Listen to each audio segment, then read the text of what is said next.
Bismillahirrahmanirrahim. Assalamualaikum warahmatullahi wabarakatuh. A'udzu billahi minasyaitonir rajim. Bismillahirrahmanirrahim. Alhamdulillahi rabbil alamin. Wassalatu wassalamu ala sayyidina Muhammadin asyrafil mursalin wa ala alihi wa sahbihi ajma'in. Subhanaka la ilma lana illa ma 'allamtana innaka antal alimul hakim. Wala hawla wala quwwata illa billahil aliyyil azim. Radina billahi rabba wa bil islami dina wa bi Muhammadin nabiyyan wa rasula. Allahumma a'inna 'ala dzikrika wa syukrika wa husni ibadatik. Rabbi yassir wa la tu'assir. Fa inna taysir 'alaika yassir. Rabbi tamim bil khair. Nawaitu i'tikafi hadza masjid sunnatan lillahi ta'ala. Alhamdulillah, syukur kepada Allah Subhanahu wa taala. Kita meneruskan tazkirah kita berkaitan sirah para nabi dan para rasul. Dan sementara nak menunggu waktu berbuka puasa, kita isi dengan waktu ini dengan kita bercerita tentang kisah para nabi dan para rasul, dan berbaki lagi Nabi Daud, Nabi Sulaiman, Nabi Yunus, Nabi Zakaria, Nabi Isa dan Muhammad sallallahu alaihi wasallam. Maksudnya berbaki lebih kurang 6 orang lagi rasul yang akan kita ceritakan. InsyaAllah hari ini sepatutnya kita masuk pada satu Nabi, iaitu Nabi Daud. Tapi nak masuk kisah Nabi Daud ini dia jadi tersekat kalau saya tak cerita Nabi-Nabi yang diutuskan sebelum Nabi Daud. Maksudnya di antara zaman Nabi Musa sampai nak pergi ke zaman Nabi Daud, tempoh itu Allah utuskan lebih kurang 3 orang Nabi. Maksudnya bila 3 orang Nabi ni saya kena cerita sebab apa? Sebab ianya merupakan perjalanan Bani Israel. Untuk kita nak tengok mana perginya Bani Israel, yang semalam kita berhenti di mana Nabi Musa berdoa kepada Allah Subhanahu wa taala untuk nak berlepas diri daripada Bani Israel ini sebab mereka tak nak ikut. Kata Nabi Musa, wahai kaumku Bani Israel, ikut aku untuk pergi ke tanah yang dijanjikan, iaitu Baitul Maqdis. Kemudian mereka berkata bahawa sesungguhnya di Baitul Maqdis itu ada satu kaum yang besar. Kaum ini ganas dan garang. Jadi kami tak nak pergi, melainkan kaum tersebut keluar daripada Baitul Maqdis. Maka Nabi Musa kata, Allah dah janjikan kalau kita pergi ke Baitul Maqdis, Allah akan memenangkan kita. Apa yang berlaku? Kaum Nabi Musa ini, Bani Israel, berkata kepada Nabi Musa, idhhab anta wa rabbu faqatila inna nahnu qaidun. Wahai Musa, pergilah dengan Tuhan kamu, kami tak ikut, kami penat. Itu jawab Bani Israel. Kemudian Nabi Musa minta dekat Allah yang dia nak berlepas diri daripada kaum Bani Israel ini, dan Nabi Musa meneruskan perjalanan nak pergi ke Baitul Maqdis. Nabi Musa sempat tengok sahaja Baitul Maqdis dan tak sempat masuk ke dalam kota Baitul Maqdis. Di akhir kehidupan Nabi Musa ini nak dicabut nyawa dia. Waktu itulah Allah Subhanahu wa taala hantarkan malaikat maut, malakul maut, untuk jumpa Nabi Musa untuk nak dicabut nyawanya. Ini yang kisah kita dengar, Nabi Musa tanpa siapa dia? Tanpa malaikat maut. Tanpa malaikat maut, tuan-tuan. Kemudian malaikat maut menghadap Allah Subhanahu wa taala, wahai Allah, kau arahkan untuk aku mencabut nyawa kepada seseorang yang belum lagi nak mati. Kemudian Allah arah kepada malaikat, bagi tahu wahai Musa, letakkan tapak tangan kamu ini di belakang binatang, pasti binatang apa, kuda ke unta ke. Kemudian tengok dekat tapak tangan kamu kalaulah ada berapa helai bulu binatang yang melekat di tangan kamu, maka setiap bulu itu mewakili 1 tahun tempoh untuk nyawa kamu itu dipanjangkan. Maka Nabi Musa bertanya kepada malaikat, lepas tu apa yang berlaku? Lepas tu kamu tetap akan mati, wahai Musa. Bila kita dengar ni, Musa ni, Nabi Musa tak nak mati, bukan Nabi Musa takut nak menghadapi kematian, tapi Nabi Musa di akhir-akhir hayat dia nak juga lihat kaum dia Bani Israel masuk ke dalam Baitul Maqdis, walaupun dia dah berusaha sedaya upaya. Dan kemudian Nabi Musa bagi tahu kepada malaikat maut, wahai malaikat maut, kalau begitu aku nak mati sekarang lah. Aku tak nak tunggu berapa lama tempoh dan sebagainya, sebab aku tetap akan mati. Maka Nabi Musa diambil nyawanya, tuan-tuan, oleh malaikat. Dan ketika itulah kita tengok dalam peristiwa Isra' dan Mi'raj, apabila Rasulullah sallallahu alaihi wasallam dalam perjalanan, Nabi nampak kubur Nabi Musa ini daripada perjalanan Isra' Mi'raj itu. Tapi kita tak tahulah dekat mana lokasi kubur Nabi Musa ini. Kemudian apa yang berlaku? Dalam tempoh itu, Bani Israel yang sesat tadi dekat kawasan lembah tadi itu yang dinamakan satu lembah yang dinamakan lembah itu lembah sesat. Maksudnya apa, tuan-tuan? Maksudnya mereka cuba pergi keluar daripada kawasan tersebut, pusing-pusing jumpa dekat situ juga. Kemudian apa yang berlaku? Akhirnya Nabi Yusa sambung perjalanan dakwah Nabi Musa dan berjaya bawa keluar daripada mereka itu satu kawasan lembah Tih, nama dia. Bukan lembah Tih ya tuan-tuan, lembah Tih, iaitu membawa sebahagiannya saja untuk bersama-sama dengan Nabi Yusa berperang untuk masuk ke dalam Baitul Maqdis. Untuk masuk Baitul Maqdis. Apa yang berlaku, tuan-tuan? Yang saya akan cerita ni, bunyi dia memang akan nampak pelik sedikit lah, tapi ianya semuanya adalah sumber daripada Al-Quran dan hadis yang sahih. Saya cerita awal-awal lah, nanti kan tuan-tuan dengar kan, pelik sangat hari ni punya cerita ni, dia punya tonggang terbalik dia. Tapi begitulah yang diceritakan di dalam Al-Quran, di mana Nabi Yusa ini, tuan-tuan, akhirnya dia masuk juga ke dalam Baitul Maqdis bersama dengan beberapa orang, baik orang-orang Bani Israel. Mereka berperang dan pada ketika itu hari Jumaat mereka berperang dengan tentera-tentera yang duduk di dalam Baitul Maqdis itu, iaitu orang-orang Bashar. Nama dia Bashar, bukan Bashar al-Assad yang Syria tu. Orang-orang Bashar itu mereka berperang, dan ketika dah nak hampir menang, waktu itu Jumaat dan nak masuk malam dah. Kalau ikut undang-undang Islam, hari yang seterusnya apabila telah terbenamnya matahari, makanya ia akan menjadi hari yang keesokannya. Sama lah, tuan-tuan, kalau kita tengok anak bulan, maksudnya kita tak akan berpuasa esok hari. Kita akan takbir dah terus, dah tak ada dah malam tu, dah tak ada tarawih. Maka malam itu adalah hari untuk 1 Syawal. Maksudnya hari untuk kita tidak lagi bertarawih dan mula meraihkan Syawal. Apa yang berlaku? Menjadi kebiasaan orang Bani Israel, syariat mereka pada ketika itu, mereka tidak akan berperang pada hari Sabtu.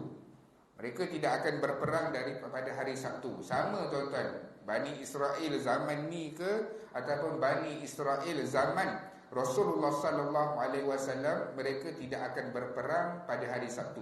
Sama juga dengan orang-orang Quraisy Mekah, mereka tidak akan berperang di tanah haram. Tanah haram mereka akan berperang atau nak membunuh ke, nak jatuhkan hukuman mati akan buat di luar daripada tanah haram. Kadang-kadang dibuat di Tan'im. Kalau zaman moden ini dibuat dekat Masjid Qisas. Kemudian apa yang berlaku? Bila nak nampak dah matahari dah nak terbenam, akan berlangsungnya pada hari esok, maka pada ketika itulah Nabi Yusa berkata, wahai matahari, sabar, aku tengah berjuang di jalan Allah, maka berhentilah dahulu daripada terbenam. Ini hadis sahih tuan-tuan. Hadis sahih daripada Musnad Ahmad. Maksudnya salah satu Nabi yang memberikan arahan kepada matahari, wahai matahari, berhenti dahulu, tunggu sekejap. Tunggu sekejap, sesungguhnya aku sedang berjuang di jalan Allah, maka kamu tunggu sehinggalah kemenangan berpihak kepada aku, barulah kamu terbenam untuk bermulanya pada hari esok, maksudnya hari Sabtu. Cerita ini tuan-tuan ada di dalam hadis daripada Musnad Ahmad dan juga ada di dalam kitab Bible pun ada tuan-tuan. Kalau tuan-tuan tengoklah Bible, yang sebahagiannya ada yang masih lagi benar dan sebahagiannya banyak yang telah diselewengkan. Ada cerita berkaitan dengan Nabi Yusuf, di mana Bible ada satu bahagian namanya Yoshua. Yoshua itu Yusuf lah, bermerujuk kepada Nabi Yusuf. Di dalam itu dituliskan bahawa sesungguhnya Nabi Yusuf ini ditahan matahari untuk dihentikan daripada terbenam, untuk menunggu sehinggalah Allah memenangkan siapa dia? Nabi Yusuf ini bersama dengan Bani Israel. Tapi sebahagiannya bukanlah saya suruh beriman dengan Bible yang sekarang, cuma sebahagiannya ada yang benar dan ada sandaran, dan ada yang sebahagiannya semuanya telah dipalsukan oleh pihak mereka. Kemudian apa yang berlaku? Kemudian Bani Israel yang menang tadi bersama dengan Nabi Yusuf tadi masuk ke dalam Baitul Maqdis. Bila Nabi Yusuf meninggal, saya ringkaskan, bila Nabi Yusuf meninggal dan dia diganti dengan Nabi Ezekiel. Nabi Ezekiel, jarang kita dengar Nabi. Banyak Nabi, ada beratus ribu Nabi, dan beberapa Nabi yang hari ini akan disebut, mungkin hari ini pertama kali kita dengar. Nabi Ezekiel yang menggantikan Nabi Yusuf. Kemudian apa yang berlaku dalam tempoh inilah Bani Israel makin jauh daripada zaman Nabi Musa nak pergi ke zaman Nabi Daud. Mereka makin teruk tuan-tuan, sehingga kan berbunuh-bunuhan sesama mereka. Tak ada panduan dan sikap mereka yang sebegitu, di mana Bani Israel ini suka nak dibendung. Sebab itulah banyak Nabi ini diturunkan kepada Bani Israel dengan sikap mereka yang sebegitu, sampai satu tahap mereka ini terkenal dengan yaqtulunan Nabi, bunuh Nabi. Salah satu Bani Israel ini, kaum dia ini terkenal dengan pembunuh Nabi. Kalau kita tengok kisah Rasulullah SAW, Nabi nak ikut Abu Talib pergi berniaga, sampai jumpa dengan Rahib Bahira. Rahib Bahira itu pesan apa? Wahai Abu Talib, bawa anak saudara kamu ini pulang ke Mekah. Kerana apa? Nanti kalau mereka berjumpa dengan Bani Israel, mereka akan membunuh dia. Sebab apa? Sebab ada penuh dengan tanda-tanda kenabian. Tanda-tanda kenabian yang ditulis di dalam kitab Taurat mereka. Kemudian apa yang berlaku? Allah hantar bala kepada kaum Bani Israel ini. Bila nampak teruk sangat, Allah hantar bala. Allah hantar satu Raja Babylon, nama dia Nebukadnezar. Raja Nebukadnezar ini, di mana Allah hantar raja ini, yang mana mereka memusnahkan keseluruhan Baitul Maqdis sehingga ranap. Sepatutnya dalam riwayat bagi tahu sehingga ranap, di mana atap bersandar di atas dinding, bukan dinding bersandar di atas atap. Maksudnya dihancurkan keturunan Bani Israel ini, sehingga mereka ambil beberapa sahaja. Raja Babylon ini ambil beberapa orang sahaja, lebih kurang 10 orang, untuk dibawa balik untuk dijadikan hamba. Bila habis dihancurkan kota Baitul Maqdis ini, seorang lelaki yang lalu di situ. Lelaki ini siapa dia tuan-tuan? Dia adalah Nabi Uzair. Nabi Uzair, banyak Nabi yang diutuskan. Sementara kita nak menunggu kemunculan Nabi Daud, Nabi Uzair lalu dekat situ. Bila dia lalu tuan-tuan, dia kata terdetik di dalam hati dia, dia kata, macam manalah kawasan ni nak naik balik, nak membangun balik. Macam kita lah tuan-tuan, bila kita tengoklah tsunami Aceh tu, kita tengok video, kita kata, oh berapa lama lah boleh bangun tempat ni, dengan hancur, musnah, ada apa yang tinggal. Nabi Uzair ni bila dia lalu dekat situ, hati dia terlintas perkataan sebegitu. Dia kata macam manalah tempat ni nak bangun, sebab telah dia hancurkan.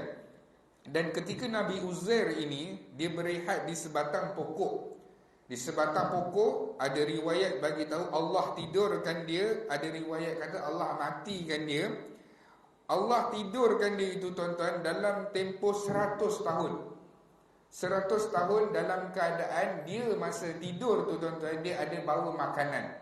Dia ada bawa makanan, sebekas makanan yang ada kuah dan beberapa roti.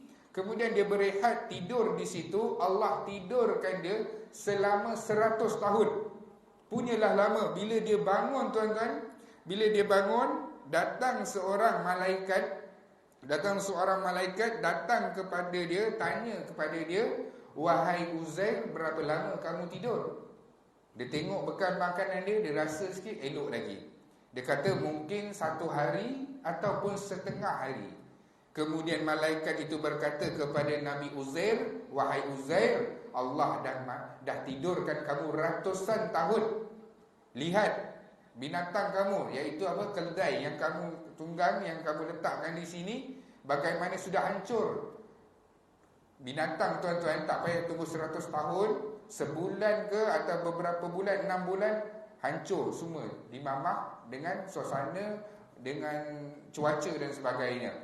Kemudian Allah Subhanahu Wa Taala tunjukkan di depan mata Nabi Uzair ini nak bagi pengajaran. Tadi dia kata macam manalah tempat ini nak membangun. Allah tunjukkan bagaimana keldai binatang tunggangan dia daripada menjadi debu-debu tadi, Allah kembalikan menjadi binatang semula. Maksudnya Allah tunjukkan bagaimana bercantumnya tulang belulang, darah, salur darah, paru-paru, ginjal, hati dan sebagainya, otak. Sebab Allah pertontonkan kepada dia bagaimana binatang ini dihidupkan semula. Wahai Uzair, nampak tak bagaimana Allah nak memperelokkan, Allah nak wujudkan sesuatu, Allah nak bina sesuatu. Bila Allah kata ya, maka ianya akan dah berlaku dengan izin Allah Subhanahu Wa Taala, dengan kehendak Allah Subhanahu Wa Taala. Asbabnya tadi tuan-tuan, hanya Nabi Uzair terlintas sahaja di dalam hati dia. Allah tidurkan dia ratusan tahun, nak bagi pengajaran kepada dia. Lihat, berapa ratus tahun pun kalau Allah akan hidupkan sesuatu, Allah akan kembalikan sesuatu, maka ianya akan dikembalikan. Macam mana kita tengok kiamat nanti, apabila ditiupkan, sangka kala tuan-tuan,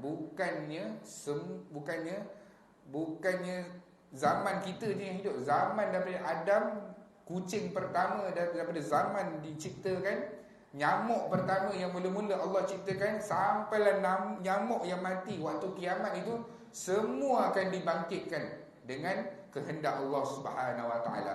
Maka dari itulah Nabi Uzair ini nampak, dia rasa betul ke 100 tahun. Maka dia pergi dekat pekan tadi, maka dia lihat sudah ada pembangunan. Maka ditanya kepada mereka, wahai orang yang duduk di sini, kan, kenal tak dengan aku? Kenal tak dengan aku? Tak kenal. Dia kata, kenal tak dengan Uzair? Kenal tak dengan Uzair? Dia kata, ada, pernah dengar nama Uzair ini. Nenek moyang aku pernah ceritakan, ada seorang Nabi yang bernama Uzair. Dia ini menghafal Taurat dan dia adalah seorang alim. Dia kata, akulah Uzair. Itu penduduk-penduduk situ gelakkan Nabi Uzair ini, tak percaya. Dan dia kata, kalau nak bukti, aku boleh buktikan. Ada tak dekat sini yang hidup lebih kurang usianya pada zaman Nabi Uzair ini mentadbir. Dan pada ketika itulah ada seorang makcik tua tuan-tuan. Makcik tua ini, dia kata dia dah buta. Disebutkan fizikal tentang Nabi Uzair ini memang seketul-seketul seperti Nabi Uzair yang berdiri di hadapan dia. Cuma satu, dia kata, Nabi Uzair ini kalau dia berdoa, Allah akan makbulkan doa dia.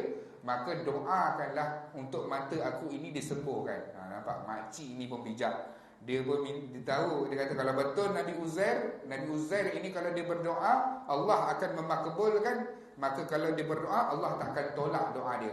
Okey, cuba kamu doa. Cuba kamu doa, kalau betul lah kamu ni Nabi Uzair, maka Allah akan kembalikan penglihatan mata aku. Kemudian dia berdoa kepada Allah Subhanahu Wa Taala, maka ketika itulah mata makcik tadi tu dapat melihat semula tuan-tuan. Sehingga kan orang-orang Yahudi pada ketika itu menggelarkan Nabi Uzair ini Uzair ibnullah. Dia adalah anak Allah. Seperti mana kaum Nabi Isa mengatakannya bahawa Isa ini adalah anak Tuhan, orang-orang Bani Israel juga mengatakan bahawa sesungguhnya Nabi Uzair ini adalah anak kepada Tuhan.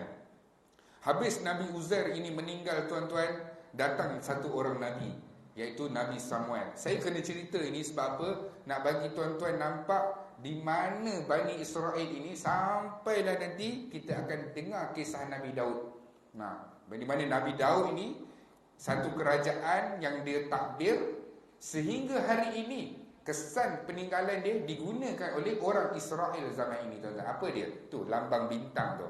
Bendera Israel tuan-tuan tengok tu, lambang bintang tu adalah daripada Nabi Daud. Daripada Nabi Daud. Tapi sebelum tu saya kena cerita dulu rentetan kisah ini supaya kita nampak perjalanan Bani Israel ini nak ke mana. Kemudian datang Nabi Samuel. Bila Nabi Samuel ini tuan-tuan, dia diutuskan dekat tempat yang tadi. Kan saya cerita tadi Nabi Yusha bawa sebahagian sahaja Bani Israel pergi ke Baitul Maqdis, dan sebahagiannya Bani Israel yang ramai tadi duduk dan kekal lagi dekat lembah yang mereka tak nak ikut Nabi Musa untuk pergi ke Baitul Maqdis tadi. Nampak tuan-tuan, macam pening sikit kan? Tapi tak apa. Kemudian Nabi Samuel ini pergi berdakwah dengan Bani Israel yang berada di lembah tersebut, di kawasan tersebut yang ditinggalkan tadi. Berjaya tuan-tuan, berjaya apabila Bani Israel itu kata kepada Nabi Samuel, wahai Samuel, beginilah, kalaulah betul-betul kamu ini Nabi, kami rasa kami dah muak dah nak duduk sini, kami nak pergi ke Baitul Maqdis, tapi lantiklah, minta Allah lantik kan, lantik seorang raja di kalangan kami untuk memimpin kami. Sebab apa? Nak pergi tu, nak berperang dekat Baitul Maqdis itu, mereka kena ada raja, kena ada pemimpin, barulah boleh nak pergi ke sana. Maka Allah lantik, Allah beritahu kepada Nabi Samuel ini, lantiklah Talut. Ini cerita ini di dalam Al-Quran tuan-tuan. Lantiklah Talut. Kemudian semua tak bersetuju. Sebab apa? Talut ini dia rakyat marhain saja. Dia ni tak ada kebijakan, dia ni nampak macam orang tak ada duit, dia nampak orang biasa, dan dia juga bukannya orang yang kita katakan ada apa tuan-tuan? Orang panggil ada kuasa, ada pengaruh dengan orang Bani Israel ini. Maka dia ini dilantik. Bani Israel kata kepada Nabi ini, betul ke Allah lantik Talut ini? Kalau betul Allah lantik, kamu tak salah dengar ke? Betul ke? Maka ketika itulah Nabi Samuel kata, wahai Bani Israel, sesungguhnya Allah lah yang melantik dia, dan Allah akan turunkan satu peti tabut. Ni dah peti apa pula ni? Peti tabut, yang mana peti ini tuan-tuan, waktu Raja Babylon tadi serang Raja Babylon serang Baitul Maqdis, peti ini hilang. Peti ini apa? Peti ini adalah lambang kemegahan Bani Israel. Dalam peti itu ada riwayat bagi tahu, dalam peti itu ada tongkat Nabi Musa, ada sedikit janggut Nabi Musa, dan juga ada apa tadi? Ada man dan salwa. Kalau tuan-tuan dengar cerita yang semalam saya ceritakan, dalam peti itu, maka peti ini akan digunakan oleh orang-orang Bani Israel kalau nak perang, mereka akan arak peti itu. Dan di dalam peti itu ada hikmah dan ketenangan daripada Allah Subhanahu Wa Taala untuk Bani Israel ini tuan-tuan. Bani Israel ini tuan-tuan, satu kaum yang paling dimanjakan oleh Allah. Tak ada kaum lagi yang paling dimanjakan oleh Allah selain daripada Bani Israel. Sebab itulah mereka berlebihan dalam kebanggaan mereka dengan bangsa mereka sampai ke hari ini, tuan-tuan. Kemudian apa yang berlaku? Nabi Samuel kata Allah akan turunkan dan pulangkan peti tabut ini kepada kamu yang hilang sewaktu diserang oleh Raja Babylon. Apa yang berlaku, tuan-tuan? Nanti mereka akan dapat balik peti itu semula. Dan peti ini, tuan-tuan, ada dalam Al-Quran. Dia bukannya kisah rekaan, ada dalam Al-Quran. Nanti saya akan bawakan rujukan dia pada esok hari. Kalau saya nak cerita panjang lebar, tuan-tuan, sebab masa kita sampai nak dekat waktu berbuka saja.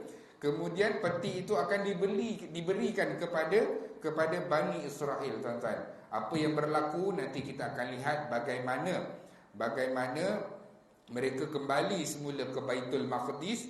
Dan di dalam Baitul Maqdis ini kita akan lihat bagaimana perangai lain daripada Bani Israel ini dalam urusan pentadbiran dan sebagainya. Mereka akan jumpa satu raja di sana, dan raja itu akan mencabar orang-orang Bani Israel ini, di mana Talut ini menjadi raja. Rakyat dia seorang bangun. Siapa rakyat ini? Dia adalah di kalangan kanak-kanak. Dia adalah kanak-kanak. Waktu raja ini cabar, raja ini, tuan-tuan, boleh kalahkan singa. Dia boleh berlawan dengan singa dan sebagainya yang duduk memerintah Baitul Maqdis. Dan bila Bani Israel ini datang, raja ini kata, mana di kalangan rakyat kamu, wahai Talut, yang boleh nak berani berlawan dengan beta? Sebab sebelum berperang, menjadi orang-orang terdahulu, mereka akan sparring dulu. Satu lawan satu, dua lawan dua, macam tu. Jadi bila raja ini tanya, cabar penduduk ni, tak ada siapa pun yang angkat tangan kecuali seorang budak. Budak itu adalah siapa dia? Dia adalah Nabi Daud. Baru saya boleh cerita. Nanti kalau hari ini saya cerita Nabi Daud, dia tak nampak. Tiba-tiba Nabi Daud pergi perang, pergi lawan dengan raja. Apa cerita?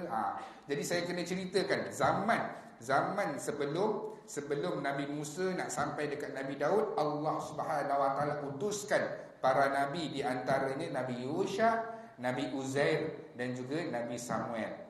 Nabi Samuel, di mana daripada kisah-kisah Nabi inilah baru nanti kita akan nampak rentetan dia esok, kisah iaitu berkaitan dengan Nabi Daud. Bagaimana Nabi Daud ini muncul, bagaimana dia berlawan dengan raja ni, berapa lama dia tewaskan raja, apa kelebihan Nabi Daud, apa keistimewaan Nabi Daud dan sebagainya.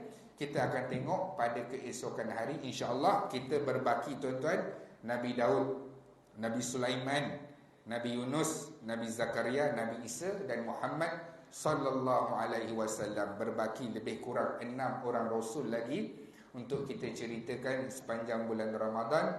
Moga-moga dengan kita datang ke dalam majlis ini, kita dengar kisah para nabi dan para rasul, Allah Subhanahu Wa Taala himpunkan kita bersama dengan para nabi dan para rasul. Saya pernah bagi tahu bahawa sesungguhnya kisah para nabi dan para rasul ini, ada sebahagian berpendapat bahawa cerita ini dia hanyalah sekadar kisah. Apalah sangat untuk kita nak dengar. Baik kita belajar fiqh, belajar tauhid, sebagainya, hukum hakam. Kalau tuan-tuan nak tahu, Al-Quran, 85% kandungan Al-Quran adalah kisah para nabi dan para rasul. Kalau kita kata kisah para nabi dan para rasul ini hanyalah sekadar kisah yang kita nak cerita kepada anak-anak kita sahaja, maka ia tidaklah bertepatan dengan kita sebagai orang yang beragama Islam.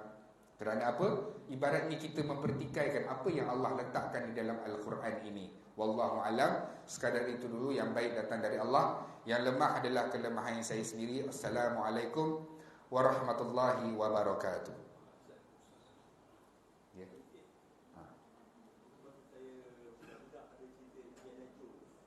Indiana Jones. Betul. Dia ada macam-macam riwayat. Kadang-kadang dia kata peti itu daripada, peti itu ada sampai zaman sekarang. Cuma kita tak tahu peti itu siapa yang simpan. Adakah daripada Bani Israel ataupun daripada Rom, kerajaan Rom. Tapi peti itu ada. Peti itu dibuat daripada kayu akasia.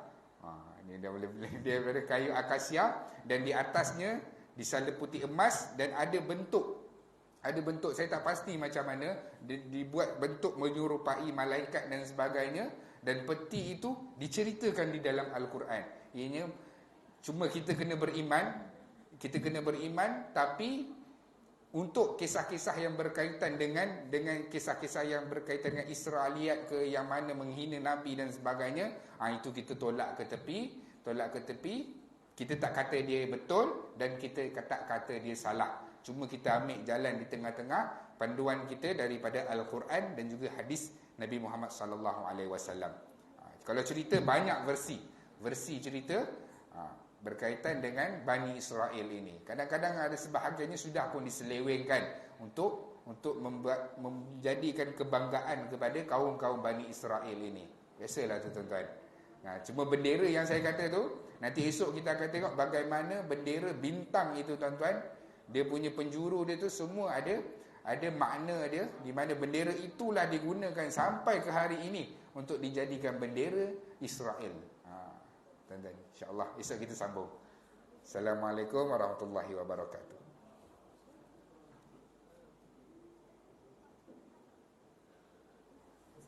Sama.